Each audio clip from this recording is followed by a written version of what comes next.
Sergeant First Class Maya Reeves had been loading ammunition for Apache helicopters at Fort Hood, Texas, for 7 months, and in that time, she had perfected the art of being invisible.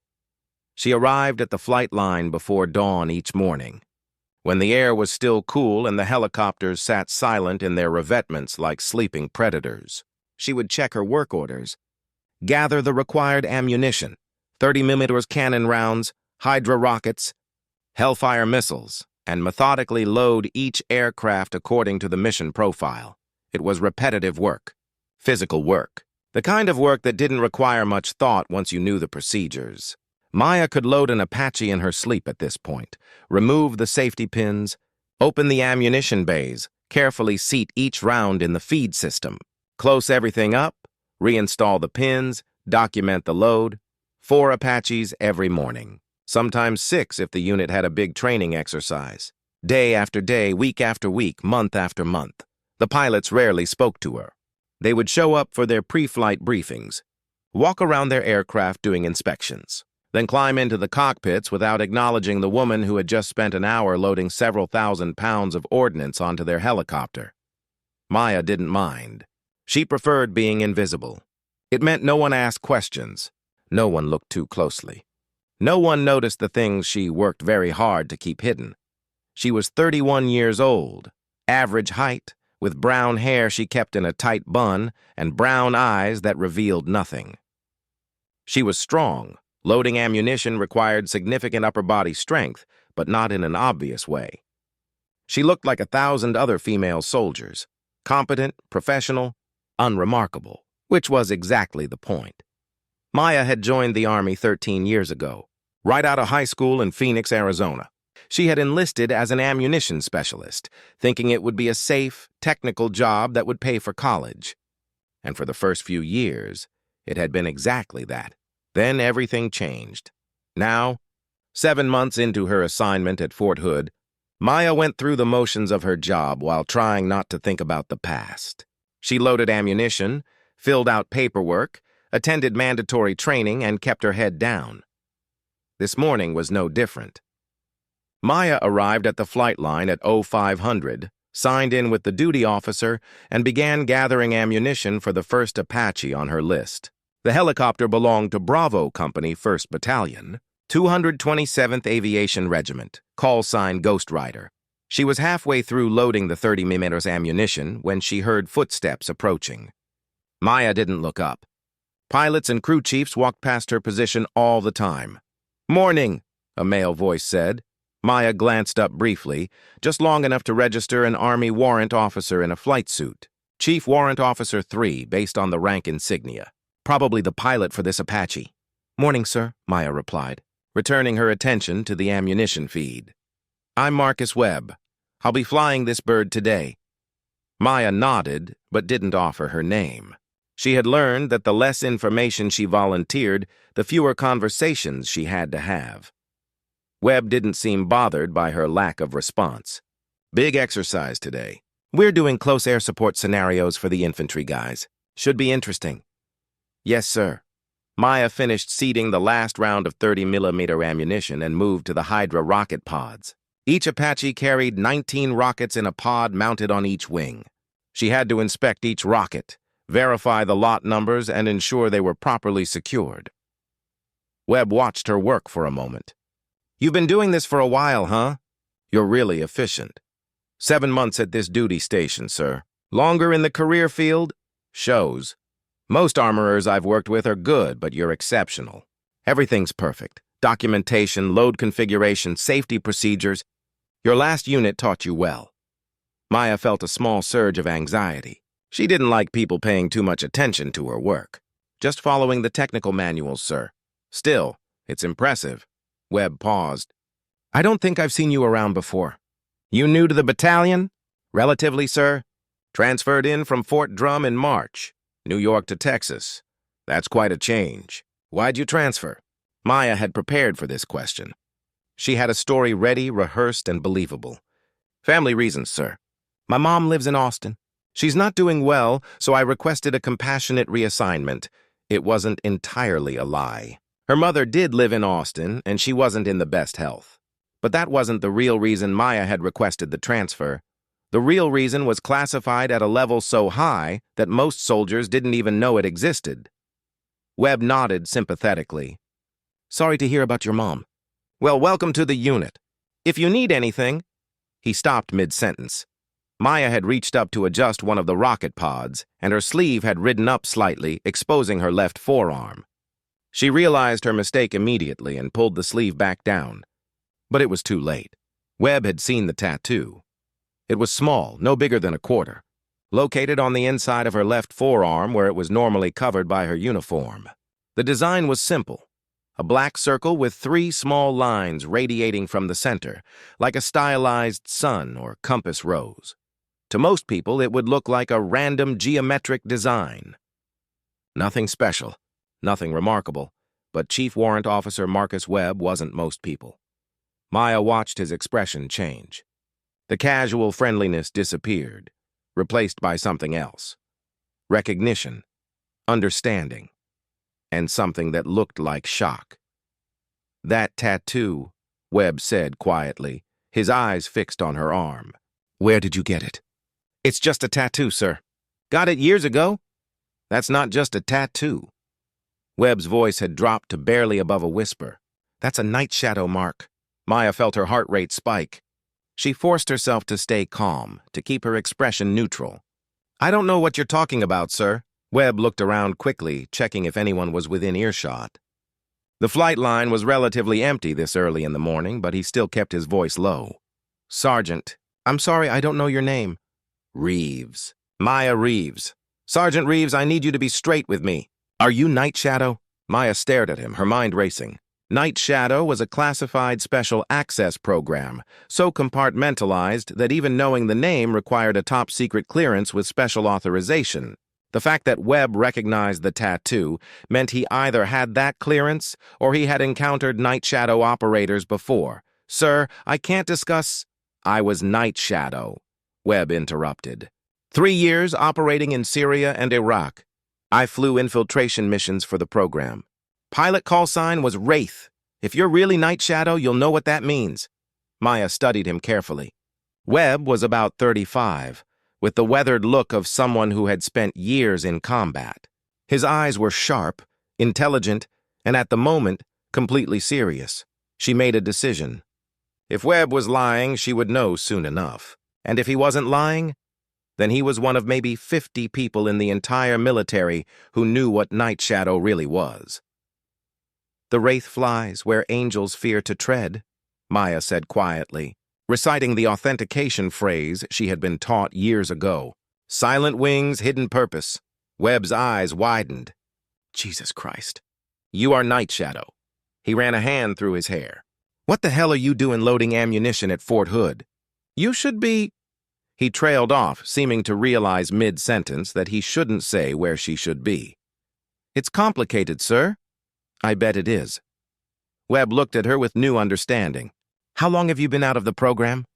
16 months. "And they have you loading ammo?" "That's—" Webb shook his head. "We need to talk properly, not here." "Sir, I don't think that's a good idea." "I'm not supposed to discuss—" "I know what you're not supposed to discuss. I also know that Night Shadow operators don't just get to retire to normal duty. Something happened. Something went wrong." Webb's expression was intense. "Sergeant Reeves, I'm not asking out of curiosity. I'm asking because if you're here loading my ammunition, there might be a reason. And I think I need to know what that reason is." Maya wanted to refuse. She wanted to finish her work, walk away, and pretend this conversation never happened. That's what she had been doing for 16 months, pretending the past didn't exist, but something in Webb's eyes stopped her. He wasn't asking as a curious pilot. He was asking as someone who understood, someone who had been part of the same shadows. "There's a coffee shop off base," Maya said finally. "Rosie's on Clear Creek Road. I get off at 1500. I'll meet you there at 15:30. "I'll be there." Webb walked away to continue his pre-flight inspection, and Maya returned to loading ammunition. But her hands were shaking slightly, and for the first time in 16 months, the carefully constructed walls she had built around her past were starting to crack. The rest of Maya's shift passed in a blur. She loaded 3 more Apaches, processed the paperwork, and checked out with her supervisor without incident. She drove to her small apartment off base, changed into civilian clothes, jeans and a long-sleeved shirt that covered her tattoo, and sat on her couch staring at the wall. She shouldn't go to meet Webb. She should stay away, keep her distance, maintain the cover she had worked so hard to build, but the truth was, Maya was tired. Tired of hiding. Tired of pretending to be someone she wasn't. Tired of loading ammunition when she had once been one of the most skilled intelligence operators in the United States military. At 15:15, she got in her car and drove to Rosie's coffee shop. Webb was already there, sitting in a back corner booth, also in civilian clothes. He had a cup of coffee in front of him and another cup waiting on the other side of the table. "Black.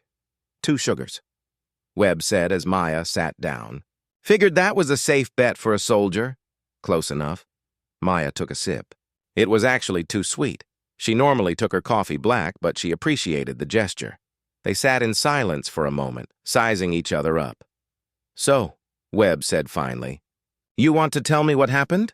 Why a Night Shadow operator is loading ammunition in Texas instead of doing whatever it is Night Shadow does?" Maya set down her coffee. "First, you need to understand something. Everything I'm about to tell you is classified at a level that could get both of us locked up just for having this conversation. If you want to walk away right now, I'll understand. I'm not walking away. Okay?" Maya took a breath. "What do you know about Night Shadow?" "I mean, really know." Webb leaned back. "I know it's a special access program focused on sensitive intelligence operations in denied areas. I know the operators are selected from across all branches of the military, and they undergo training that makes Special Forces selection look easy. I know they operate alone or in pairs, deep undercover, gathering intelligence on high-value targets. And I know that officially the program doesn't exist." "That's pretty accurate," Maya said. "What else?" "I know that Night Shadow operators are given the tattoo after they complete the program. It's a recognition mark, invisible to most people but instantly recognizable to anyone else who's been read into the program. It's like a secret handshake except permanent." Maya nodded. "I got my tattoo 8 years ago after I completed the training. I was 23 years old and I thought I was invincible. I thought I could handle anything. What changed? I spent 6 years running operations in some of the worst places on Earth. Syria, Iraq, Afghanistan, Yemen, places I can't even name. I gathered intelligence that prevented terrorist attacks, identified targets for drone strikes, recruited assets behind enemy lines. I was good at my job. Really good. I don't doubt it," Webb said. "So what went wrong?" Maya was quiet for a long moment. Then she said, 18 months ago, I was running an operation in Syria. I can't give you details, but it involved a high-value target with connections to multiple terrorist organizations. I had been working the operation for 8 months, building a network of sources, getting close to the target." She paused, the memories flooding back. "Something went wrong. I still don't know what. Whether my cover was blown, whether someone in my network betrayed me, or whether it was just bad luck. But the target figured out who I was. He grabbed me, held me for 3 days, interrogated me." Webb's expression darkened. "Jesus, I didn't break," Maya said quickly. "I didn't give up any information, but—" She paused again, struggling with the words. "They did things to try to make me talk, things that left scars." She didn't elaborate, and Webb didn't ask. They both knew what that meant. On the 3rd day, a Special Forces team raided the compound where I was being held. They rescued me, killed the target and his entire security detail. I was medevaced to Germany, then back to the States. Spent 2 months in the hospital, another 4 months in therapy. "And then they pulled you from the program," Webb said. "No. I pulled myself from the program." Maya met his eyes. "I had a choice. The Night Shadow Command wanted me to take a few more months to recover, then go back into the field. But I couldn't do it. Every time I closed my eyes, I was back in that room. Every time someone spoke Arabic around me, I had a panic attack. I wasn't fit for the work anymore, and I knew it. So they reassigned you." "Not exactly. Night Shadow operators don't just get reassigned to normal units. We know too much. We've seen too much. The standard procedure is to either keep you in the program in a support role or to retire you from the military entirely with a cover story. Maya leaned forward. But I didn't want to leave the Army.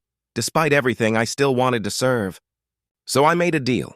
I agreed to take a conventional assignment, loading ammunition, doing routine work. In exchange, I would maintain my security, clearance, and be available for consultation if Night Shadow ever needed my expertise. That's why you're at Fort Hood. That's why I'm at Fort Hood. For the past 16 months, I've been loading ammunition and trying to forget everything I used to be. Maya's voice grew quieter, and until you recognized my tattoo this morning, I was doing a pretty good job of it.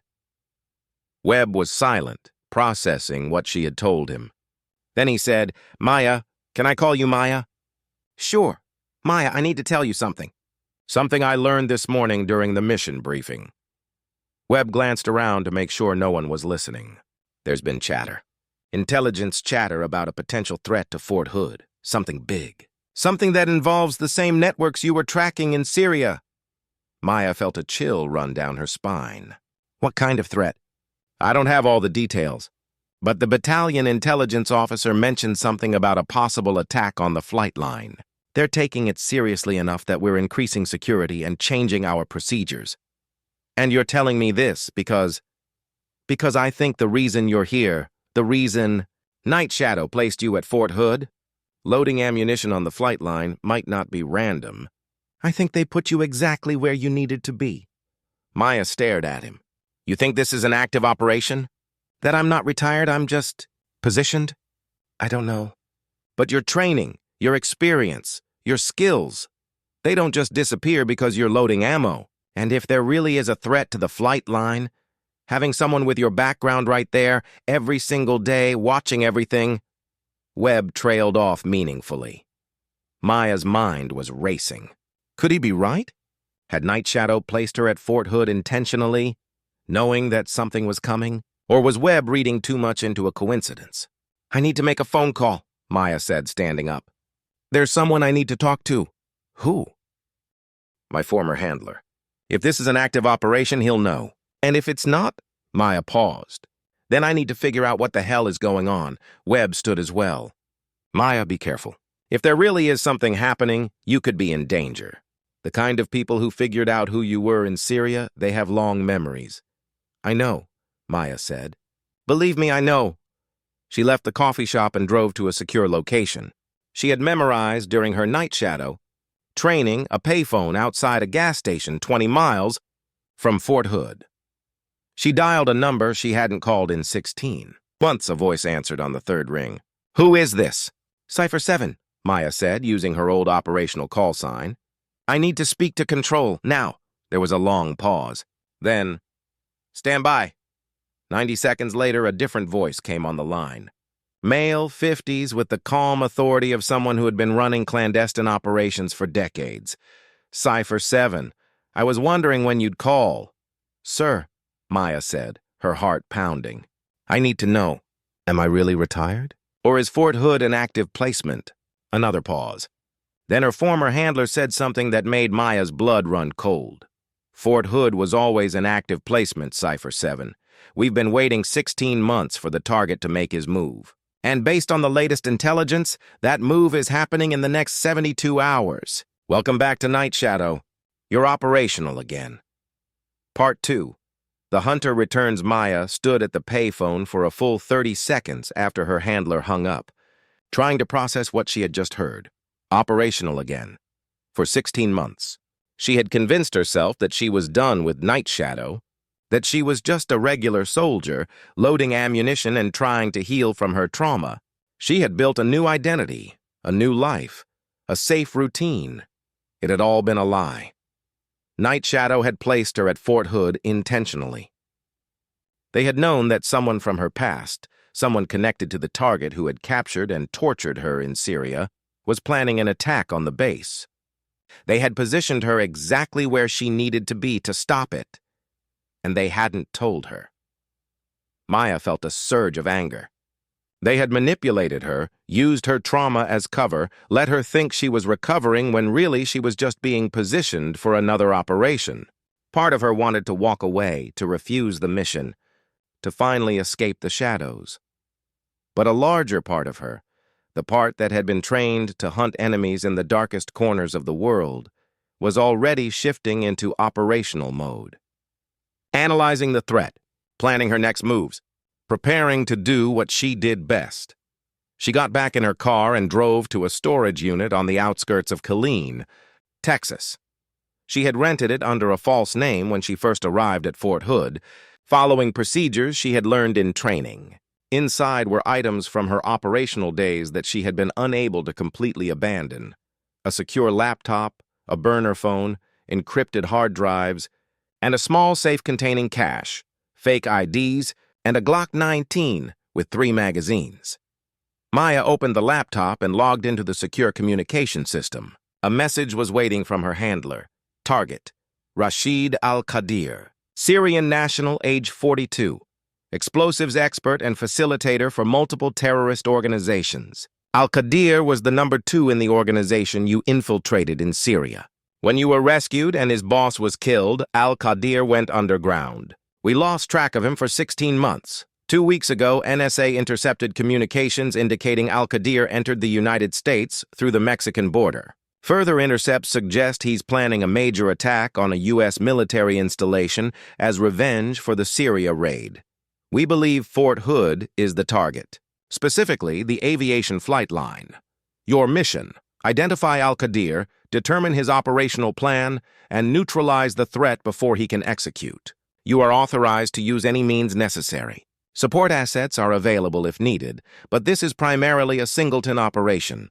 Al-Qadir knows what you look like. He knows your real name. He knows you're the operative who infiltrated his organization. If he discovers you're at Fort Hood, he will either abort the operation or attempt to kill you first. Maintain your cover as an ammunition handler. Trust no one except your designated contact.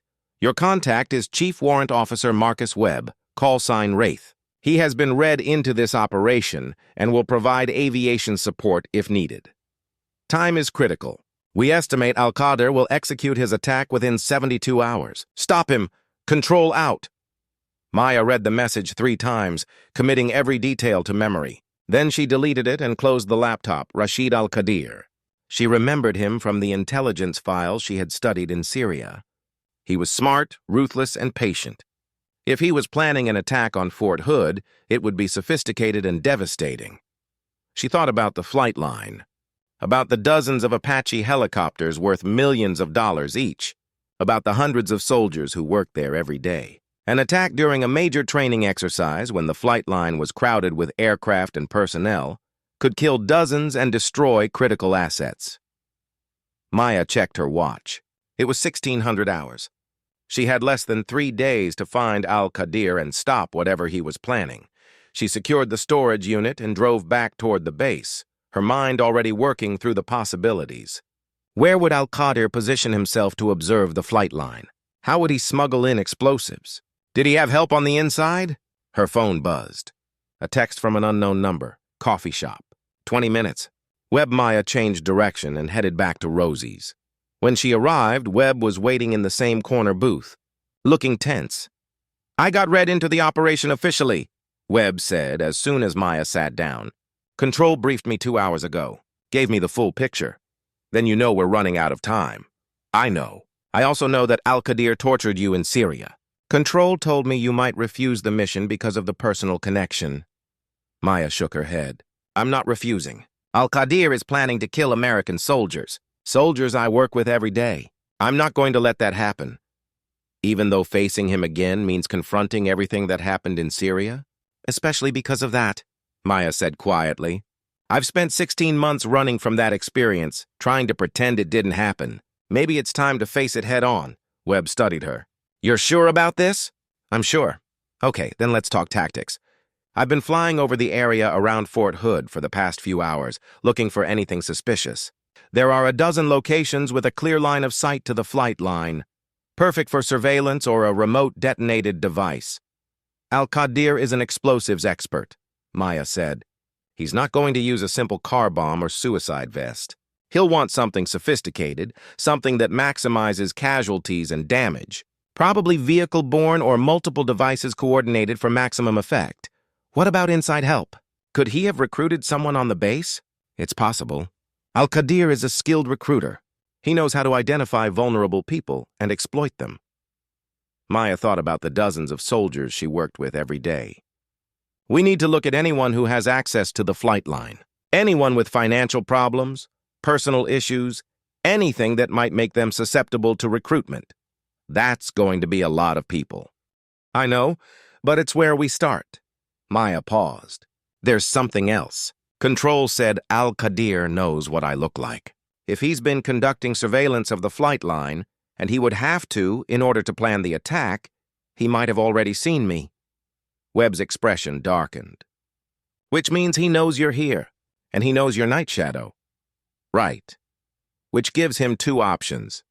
Abort the operation because he knows I'm hunting him, or try to kill me first and then execute the attack. What do you think he'll do? Maya thought about the intelligence files, about what she knew of Al-Qadir's personality. He's arrogant, confident in his abilities, and he has a score to settle with me.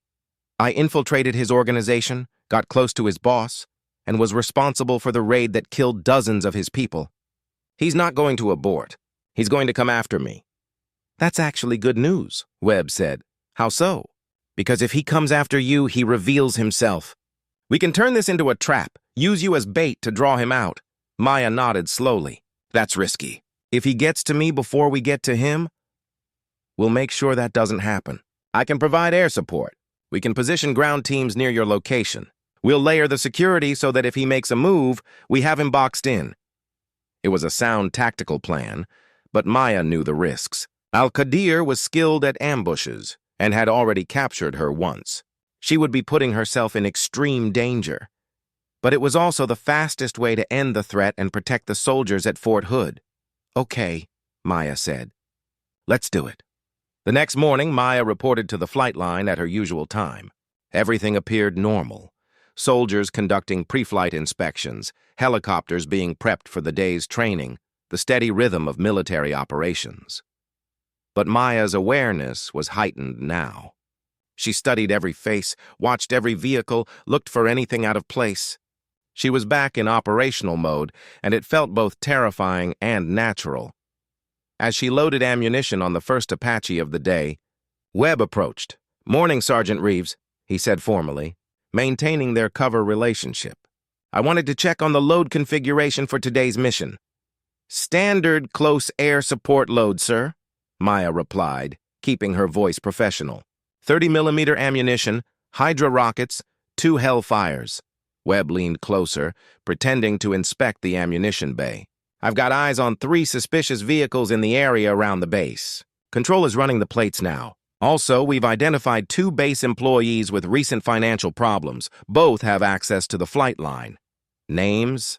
Maya asked quietly. "Specialist Danny Torres, fuels handler. And Sergeant Mike Harrison, crew chief. Both will be working today." Maya filed the information away. She would observe both men carefully throughout the day. She finished loading Webb's helicopter and moved on to the next aircraft. As she worked, she noticed a pattern she hadn't paid attention to before. A white contractor van that drove past the flight line every morning around 06:30. It was early enough that most soldiers weren't paying attention, but late enough that the flight line was active. Perfect timing for surveillance. Maya keyed her covert radio, a small device hidden in her ear. "Wraith, this is Cypher 7. White contractor van heading east on the perimeter road. Can you get eyes on it?" "Copy, Cypher. Stand by." 2 minutes later, Webb's voice came back. "Van belongs to Rodriguez Electrical Contractors. They've been doing work on base for 3 months. The company checks out. They're legitimate. But I've got a tail on the van now. Civilian surveillance team. Good. Keep me posted." Maya continued her work, but her mind was processing the information. A legitimate contractor would be the perfect cover for Al-Qadir. He could move around the base freely, conduct surveillance without raising suspicion, and potentially plant explosives in multiple locations. She needed to see the driver of that van. As if on cue, the white van made another pass along the perimeter road. Maya positioned herself so she had a clear view as it drove by. The driver was male, Middle Eastern appearance, wearing a contractor uniform and safety vest. For a brief moment, their eyes met. Maya felt a shock of recognition. It was him. The face was different.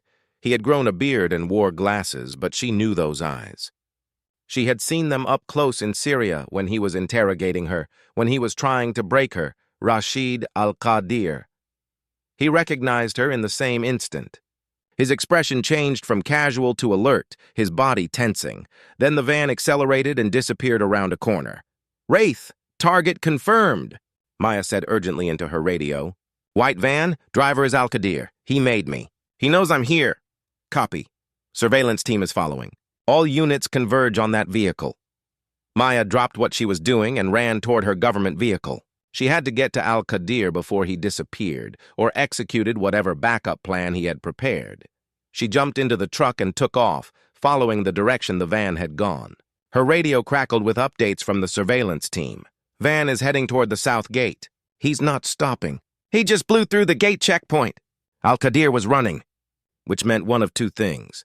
Either he was aborting the mission and trying to escape, or he was rushing to execute it before he could be stopped. Maya's instincts told her it was the latter.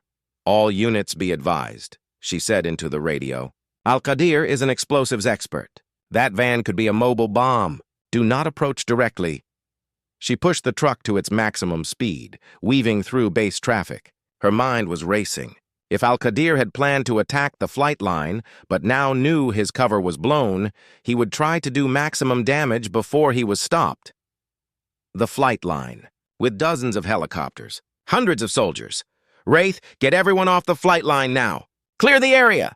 "Copy. Initiating emergency evacuation." Maya heard the base alarm system activate, the distinctive wail that signaled all personnel to move to protective positions. She could see the flight line in the distance now, soldiers running away from the helicopters, taking cover behind concrete barriers. And she could see the white van, turning around and accelerating directly toward the flight line. Al-Qadir was going to ram the van into the helicopters and detonate whatever explosives he had loaded inside. Maya made a split-second decision. She couldn't let that van reach the flight line. There was only one way to stop it. She turned her truck sharply and positioned it on a collision course with the van. "Cypher 7, what are you doing?" Webb's voice was urgent in her ear. "Stopping him," Maya said simply. The van was 50 meters away and closing fast. 40 meters. 30. Maya could see Al-Qadir through the windshield now. He saw her too. He realized what she was doing. 20 meters. Al-Qadir's face twisted in rage and hate. He reached for something on the seat beside him, probably the trigger for the explosives. 10 meters. Maya braced herself and whispered a prayer. The vehicles collided with tremendous force. The impact was catastrophic. Metal crumpled. Glass shattered. The world spun violently as Maya's truck was lifted off the ground and flipped. She felt herself being thrown against the seatbelt. Then everything went dark. Part 3. Shadow's End Maya woke to the sound of voices and the smell of smoke. Her head was pounding and there was blood in her mouth. She tried to move and immediately regretted it. Pain shot through her ribs and left arm. "Stay still, Sergeant. Don't try to move." A medic was leaning over her, checking her vitals. Behind him, she could see the wreckage of her truck and the white van, both vehicles crushed and smoking. "Al-Qadir," Maya managed to say. "The target." "He's dead," a familiar voice said. Marcus Webb appeared in her field of vision, his face tight with concern. "The collision killed him instantly. EOD is checking the van now, but it looks like he had about 500 pounds of military-grade explosives loaded in there. If that van had reached the flight line..." Webb didn't need to finish the sentence. Maya knew exactly what would have happened. Dozens dead, millions of dollars in destroyed aircraft. A devastating blow to American military capability. You saved the entire battalion. Webb continued. "Maybe more. You're a hero, Maya." Maya wanted to laugh, but it hurt too much. Hero. She didn't feel like a hero. She felt like someone who had just survived something that should have killed her. Again. "How bad am I hurt?" she asked the medic. possible concussion, definitely broken ribs, broken left arm, and various cuts and contusions. You're going to be sore for a while, but you'll live. We're going to transport you to the hospital for a full evaluation." As they loaded Maya onto a stretcher, she saw the flight line in the distance. Soldiers were returning to their positions, helicopters were being inspected for damage, and life was slowly returning to normal. She had stopped Al-Qadir. The threat was over, but at what cost? Maya spent 3 days in the hospital. She had fractured 3 ribs, broken her left arm in 2 places, and sustained a moderate concussion. The doctors said she was lucky. The collision should have killed her. On the 3rd day, her handler from Night Shadow visited. He was a nondescript man in his 50s, wearing civilian clothes that made him look like a businessman or accountant. He sat in the chair next to her bed and regarded her with an expression that was hard to read. "Cypher 7, he said. "How are you feeling?" "Like I got hit by a truck," Maya said. Ironic, considering I was driving the truck. Her handler didn't smile. "What you did was exceptionally dangerous and completely outside operational parameters. You were supposed to identify the target and call in support teams. Instead, you engaged him directly in a suicide collision. If I hadn't, he would have reached the flight line. Hundreds of people would be dead. I know, which is why you're not facing disciplinary action. But Maya, this is the 2nd time in 18 months that you've put yourself in a situation where you nearly died. I need to know if you have a death wish." Maya was quiet for a long moment. "No, I don't want to die.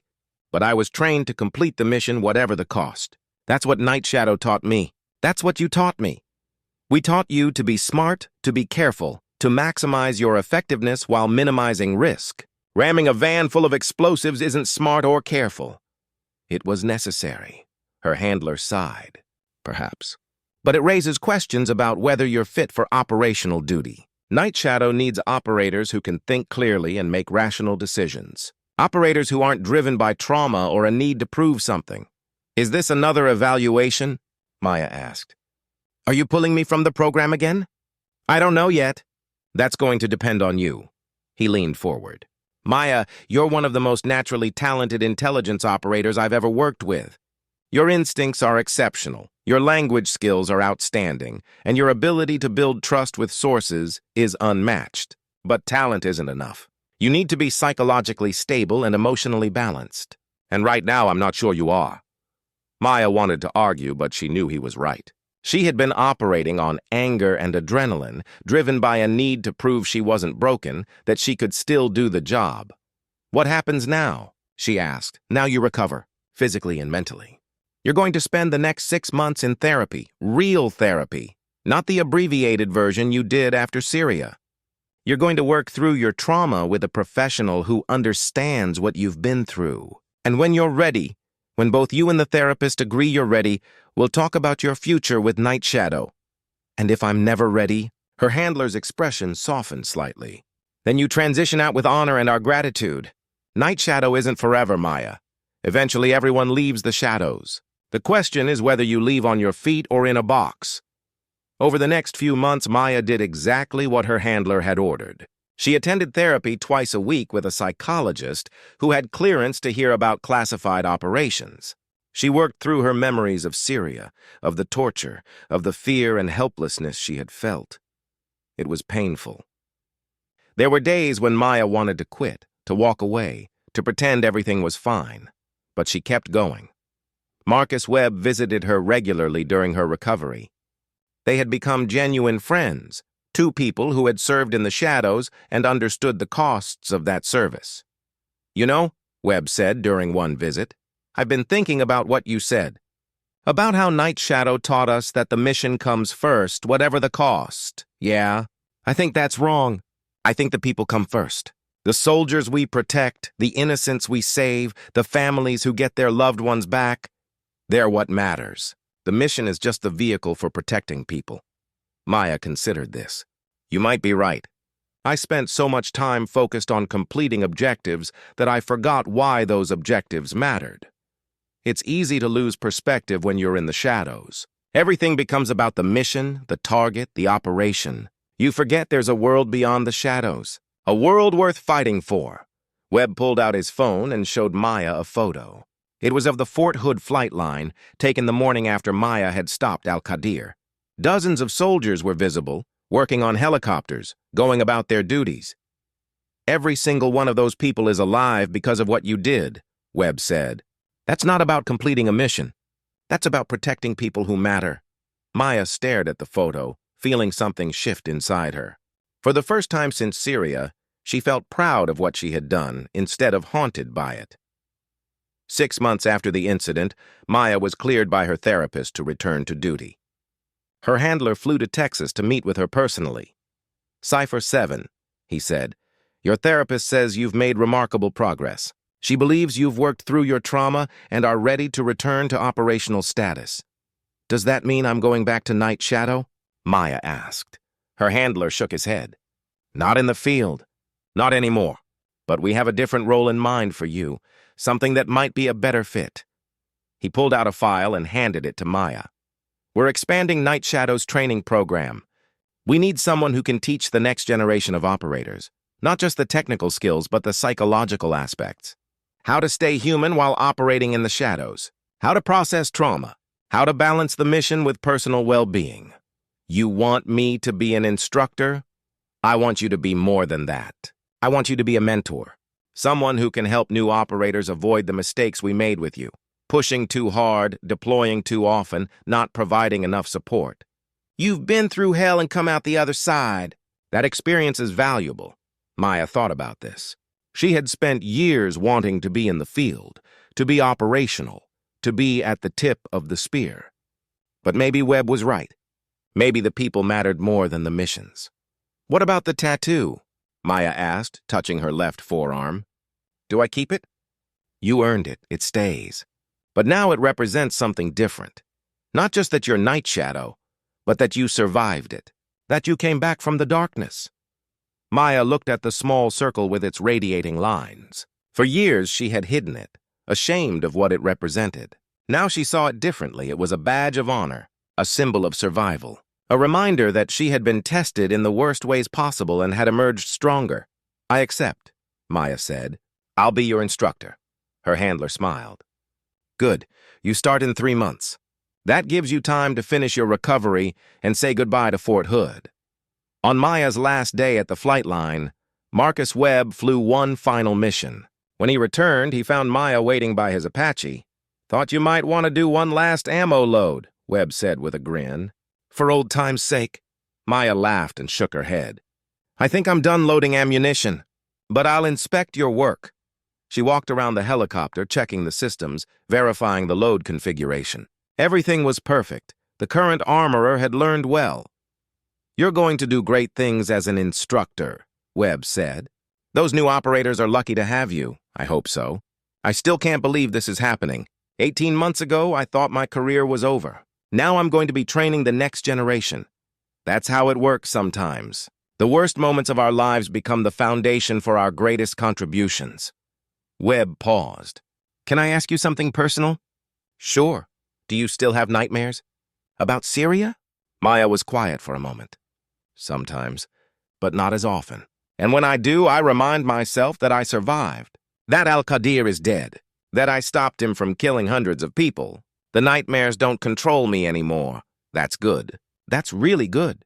They stood in comfortable silence for a moment, watching the sun set over the flight line. "You know," Maya said, "when you first saw my tattoo, I was terrified. I thought my cover was blown, that I'd have to leave Fort Hood, that everything would fall apart. And instead, it brought us together. It helped us stop a major attack. It gave you a chance to face your demons and win." "Yeah," Maya smiled. "Sometimes the things we try hardest to hide end up being exactly what the world needs to see." Webb extended his hand. "It's been an honor serving with you, Cypher 7. Maya shook his hand firmly. "The honor was mine, Wraith." 3 years later, Maya stood in front of a classroom at a classified training facility in Virginia. 20 new Night Shadow candidates sat at attention, waiting to hear from the legendary operator who had stopped the Fort Hood attack. Maya rolled up her left sleeve, exposing the tattoo that had once been a secret she desperately tried to hide. "This mark," she said, "represents sacrifice, service, and survival. When you earn it, You'll understand what it truly means to operate in the shadows. But you'll also understand that the shadows aren't forever. Eventually, you have to come back to the light. One of the students raised her hand. Ma'am, is it true you rammed a truck into a van full of explosives to stop a terrorist attack? Maya smiled. It is. And it was the stupidest, most reckless thing I've ever done. It also saved hundreds of lives. That's the paradox of this work. Sometimes the right decision looks like a mistake. Sometimes courage looks like recklessness. Your job is to learn the difference. Another student spoke up. How do we learn that? By training, by experience, by understanding that the mission matters, but people matter more. By remembering that you're not just an operator, you're a human being, and that humanity is your greatest strength, not a weakness to overcome. Maya spent the next 2 hours teaching, sharing stories, answering questions. These students would deploy to dangerous places, gather critical intelligence, and put their lives on the line. Some of them would get hurt. Some might not come home, but they would be better prepared than she had been. They would know that trauma didn't mean failure, that asking for help was strength, that coming back from the darkness was possible. When the class ended, a young female candidate approached Maya. Ma'am, I wanted to thank you. My recruiter told me about your story, how you were loading ammunition at Fort Hood when you stopped the attack. It inspired me to apply for Night Shadow. I want to be like you. Maya looked at this eager young woman and saw herself 10 years ago. Don't try to be like me, Maya said gently. Be better. Learn from my mistakes. Remember that you're more than your missions. And know that no matter what happens in the shadows, you can always find your way back to the light. The candidate nodded seriously and walked away. Maya stood alone in the classroom for a moment, looking at the tattoo on her arm, the mark she had once tried to hide, the symbol that had brought Marcus Webb into her life, that had led to the confrontation with Al-Qadir, that had ultimately saved hundreds of lives. She had spent years trying to be invisible, to hide her past, to pretend she was someone she wasn't. But the truth was, the things that made her different, her training, her experience, her scars, were exactly what made her valuable, what made her effective, what made her whole. Maya walked out of the classroom and into the Virginia sunshine. Somewhere in the world, Night Shadow operators were working in the darkness, gathering intelligence, protecting the nation from threats most people would never know existed. But Maya was done with the shadows. She had found her calling in the light, teaching, mentoring, helping others navigate the same darkness she had survived. And that was enough.